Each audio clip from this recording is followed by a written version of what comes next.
ಹಲವಾರು ರೀತಿಯ ಅಕ್ರಮಗಳು ನಡೆದಿದೆ ಈ ಸರ್ಕಾರದಲ್ಲಿ. ಗವರ್ನರ್ ಅವರ ಪರಿಮಿತಿಗೆ ಆ ಅಕ್ರಮಗಳು, ಕಾನೂನು ಬಾಹಿರವಾಗಿ ತೆಗೆದುಕೊಂಡಂಥ ನಿರ್ಧಾರಗಳ ಬಗ್ಗೆ ಈ ಸರ್ಕಾರದಲ್ಲಿ ಹಲವಾರು ರೀತಿಯ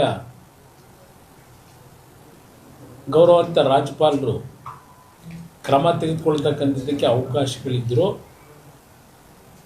ಬೇರೆ ರಾಜ್ಯಗಳಲ್ಲಿ ನಡೀತಾ ಇರತಕ್ಕಂಥ ರಾಜಕೀಯಕ್ಕೆ ಈಗಿನ ಇಲ್ಲಿಯ ರಾಜ್ಯಪಾಲರು ಎಂದೂ ಸಹ ಸಂಘರ್ಷ ಮಾಡಲಿಕ್ಕೆ ಹೋಗಲಿಲ್ಲ. ಎಲ್ಲದಕ್ಕೂ ಸಹಕಾರ ಕೊಟ್ಕೊಂಡು ಬಂದಿದ್ದಾರೆ. ನಿನ್ನೆ ದಿನ ಜಂಟಿ ಅಧಿವೇಶನದಲ್ಲಿ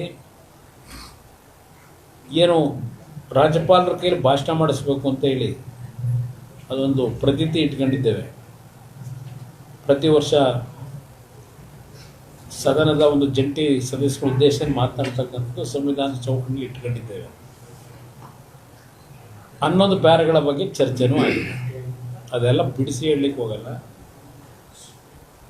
ಈಗ ಹಲವಾರು ಕೇಂದ್ರ ಸರ್ಕಾರದ ಯೋಜನೆಗಳು ಜಾರಿಗೆ ತರಲಿಕ್ಕೆ ಒಪ್ಪಿಗೆ ಕೊಟ್ಟು ಹಣ ಬಿಡುಗಡೆ ಆಗಿರತಕ್ಕಂಥದ್ದಕ್ಕೆ ಈ ಸರ್ಕಾರ ಕೇಂದ್ರ ಸರ್ಕಾರ ಜೊತೆ ಕೆಲವು ವಿಷಯಗಳಿಗೆ ಎಷ್ಟರ ಮಟ್ಟಿಗೆ ಸಹಕಾರ ಕೊಟ್ಟಿದ್ದಾರೆ.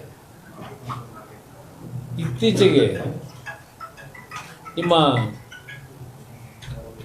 ನ್ಯಾಷನಲ್ ಹೈವೇ ಪ್ರಾಜೆಕ್ಟ್ಗಳು 7-8 ಪ್ರಾಜೆಕ್ಟ್ಗಳು ಯಾಕೆ ವಾಪಸ್ ಹೋಯಿತು? ಕಾಮಗಾರಿ ಪ್ರಾರಂಭ ಮಾಡಬೇಕು. ಕಾರಣ ಯಾರದಕ್ಕೆ? ಆ ಒಂದು ನ್ಯಾಷನಲ್ ಹೈವೇ ಪ್ರಾಜೆಕ್ಟ್ಗಳಿಗೆ ಭೂಸ್ವಾಧೀನ ಪ್ರಕ್ರಿಯೆ ಮಾಡಿ ಆ ಯೋಜನೆ ಕೆಲಸ ಪ್ರಾರಂಭ ಮಾಡಲಿಕ್ಕೆ ನೀವು ಎಷ್ಟರ ಮಟ್ಟಿಗೆ ಸಹಕಾರ ಕೊಟ್ರಿ? ಆ ದುಡ್ಡು ಯಾಕೆ ವಾಪಸ್?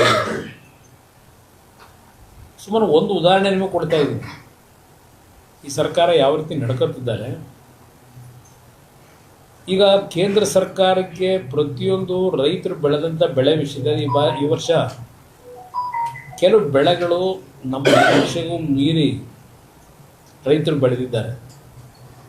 ಆ ಬೆಳೆದಂಥ ರೈತರನ್ನ ನೀವು ಎಷ್ಟು ಮಟ್ಟಿಗೆ ಕಾಪಾಡಿದಿರಿ? ಮುಖ್ಯಮಂತ್ರಿಗಳು ಒಂದು ಕೇಂದ್ರಕ್ಕೆ, ಪ್ರಧಾನಮಂತ್ರಿಗಳಿಗೆ ಪತ್ರವನ್ನು ಬರೀತಾರೆ. MSP ಮಧ್ಯಸ್ಥಿಕೆ ಒಳಗೆ ಕೇಂದ್ರ ಸರ್ಕಾರ ನೀವು ಕೊಂಡ್ಕೋಬೇಕು ಇದೆಲ್ಲ ಪತ್ರ ಬರೆದ್ರಾಗುತ್ತಾ? ಈ ವರ್ಷ ಯಾವ್ಯಾವ ದವಸ ಧಾನ್ಯಗಳನ್ನು ರೈತರು ಬೆಳೆದಿದ್ದಾರೆ, ತೊಗರಿ ಇರ್ಬೋದು, ಅಲ್ಲಿಂದ ಮೂಗ್ ದಾಲ್ ಇರ್ಬೋದು, ಅಲ್ಲಿಂದ ಮೆಕ್ಕೆಜೋಳ ಇರ್ಬೋದು, ಎಷ್ಟು ಪ್ರಮಾಣದಲ್ಲಿ ಬೆಳೆದಿದ್ದಾರೆ, ನಮಗೆ ಎಷ್ಟು ಪ್ರಮಾಣದಲ್ಲಿ ಕೇಂದ್ರ ಸರ್ಕಾರದ ನೆರವು ದೊರಕಬೇಕು, ನಫೆಟ್ಟಿಂದ ಇರಲಿ ಯಾವುದೇ ಇಲಾಖೆಗಳು. ಈಗ MSP ದರದಲ್ಲಿ ನಾವು ಇಷ್ಟು ಮೆಟ್ರಿಕ್ ಟನ್ ನಾವು ಕೊಂಡ್ಕೊಳ್ಳಲಿಕ್ಕೆ ಕೇಂದ್ರ ಸರ್ಕಾರದ ಅನುಮತಿ ಬೇಕು ಅಂತ ಹೇಳಿ ಅನುಮತಿ ಕೊಟ್ಟಂಥ ಬೆಳೆಯನ್ನು ಎಷ್ಟರ ಮಟ್ಟಿಗೆ ನೀವು ಖರೀದಿ ಮಾಡಿದ್ದೀರಿ? ಶ್ವೇತಪತ್ರ ಹೇಳಿ ಜನಗಳ ಮುಂದೆ. ನಾನು ಪದೇ ಪದೇ ಹೇಳಿದ್ದೇನೆ, ರಾಜ್ಯ ಸರ್ಕಾರ ಮೊದಲು ಖರೀದಿ ಮಾಡಿ, ನಂತರ ಕೇಂದ್ರ ಸರ್ಕಾರದ ಮುಂದೆ ಹೋಗಿ ಯಾವ ಹಣ ನೀವು ಇನ್ವೆಸ್ಟ್ಮೆಂಟ್ ಮಾಡಿರ್ತೀರಿ ಕೇಂದ್ರ ಸರ್ಕಾರ ತಗೋಬೇಕು. ಇದು ಇರ್ತಕ್ಕಂಥ, ನಾನು 2 ಬಾರಿ ಮುಖ್ಯಮಂತ್ರಿ ಆಗಿ ಹಲವಾರು ಬಾರಿ ಇಂಥ ಸಮಸ್ಯೆಗಳು ಬಗೆಹರಿಸಿದ್ದೀನಿ. ಪ್ರಥಮ ಬಾರಿಗೆ ಮಾವಿನ ಬೆಲೆ ಕುಸಿತ ಆದಾಗ, ಮಾರಾಟ ಮಾಡೋಕ್ಕಾಗದೇ ಇದ್ದಾಗ ಕೇಂದ್ರ ಸರ್ಕಾರದ ಮುಂದೆ ಹೋದ್ರು ಅರ್ಜಿ ಹಿಡ್ಕೊಂಡು. ನಾನು ಎಂದೂ ಸಹ 2 ಬಾರಿ ನಾನು ಮುಖ್ಯಮಂತ್ರಿಯಾಗಿ ಮಾವಿನ ಬೆಳೆ ಕುಸಿತ ಆದಾಗ ಬೆಲೆ ರಾಜ್ಯ ಸರ್ಕಾರ ದುಡ್ಡು ಕೊಟ್ಟೆ ನಾನು ಮುಖ್ಯಮಂತ್ರಿಯಾಗಿ. ಇವರು ಕೇಂದ್ರ ಸರ್ಕಾರ ಅಂತ ಹೋದರು. ಕೇಂದ್ರ ಸರ್ಕಾರದಲ್ಲೂ ಪ್ರಥಮ ಬಾರಿಗೆ ಮಾವಿನ ಬೆಳೆಗೆ ಹಣ ಕೊಟ್ಟರು. ನೀವು ಎಷ್ಟು ದಿನ ಹಿಂಗೆ ಸಂಘರ್ಷ ಮಾಡ್ಕೊಂಡು ಹೋಗ್ತೀರಿ? ನಾನು ಹೇಳ್ತಾನೆ ಇದನ್ನು 100 ಬಾರಿ ಹೇಳಿ, ಸಂಘರ್ಷದಿಂದ ನಿಮ್ಮ ಸಮಸ್ಯೆಗಳಿಗೆ ಪರಿಹಾರ ದೊರಕಲ್ಲ. ಹೋಗಬೇಕು, ಕನ್ವಿನ್ಸ್ ಮಾಡಬೇಕು. ಇದು ಬಿಟ್ಟು ನೀವು ಪ್ರತಿನಿತ್ಯ ಕೇಂದ್ರ ರಾಜ್ಯ ಸರ್ಕಾರದ ಬಗ್ಗೆ ನಿಮ್ಮಲ್ಲಿ ಕಿತ್ತಾಡ್ಕೊಂಡು ಕೂತ್ರೆ ಕೇಳೋರು ಯಾರು ನಿಮ್ಮನ್ನ?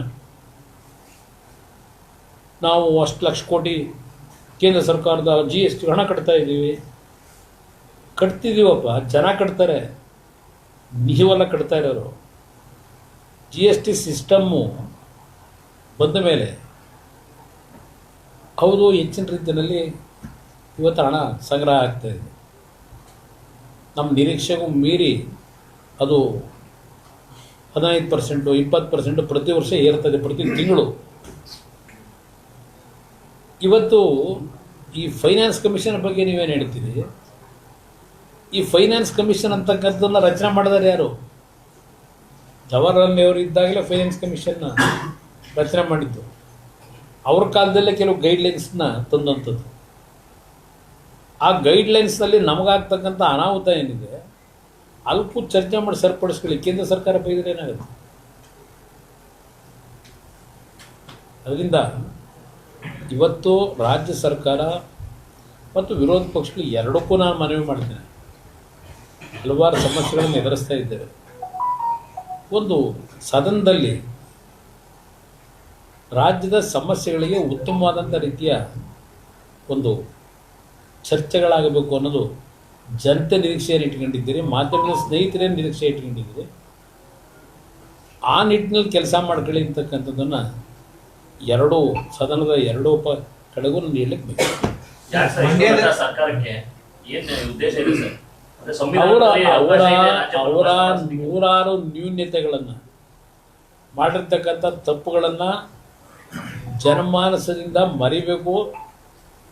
ಅದಕ್ಕೆ ಈ ದೊಡ್ಡ ಮಟ್ಟದ ಪ್ರಚಾರ ಕೊಟ್ಕೊಂಡು